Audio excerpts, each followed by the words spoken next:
இது ஒரு சூப்பரான கடலை பருப்பி மேக்கிங் வீடியோ. வாங்க இது எப்படி பண்ணுறாங்கன்னு பார்த்துறோம். ஃபஸ்ட்டு வந்து பார்த்தீங்கன்னா வெள்ளத்தை நல்லா கரைச்சி அதை வந்து பார்த்தீங்கன்னா நல்லா அடுப்பில் போட்டு நல்லா காய வச்சு பாவை வர வைக்கிறாரு. அந்த பால் நல்லா சுண்டுனதும் அதை இறக்கி அதில் நல்லா காஞ்ச வேர்க்கடலையை போடுறாரு.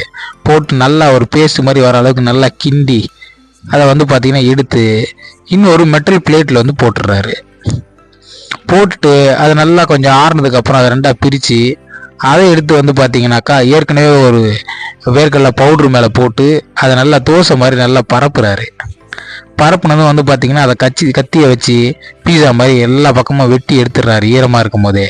அதை நல்லா காய விட்டுறாரு. நல்லா காய விட்டதுக்கப்புறம் வந்து பார்த்தீங்கன்னா அது தனித்தனியாக எடுத்தால் வந்து பார்த்தீங்கன்னா நல்லா பருப்பி பீஸாக வந்துடுது. நல்லா வடக்குங்க நல்லா உழப்பி சலப்பி பண்ணுவாங்க. அவருக்கு மத்தியில் இவர் வந்து பார்த்தீங்கன்னா சூப்பராக பண்ணிகிட்டு இருக்காரு. நமக்கே சாப்பிடணும் போல இருக்குது. சூப்பர்யா.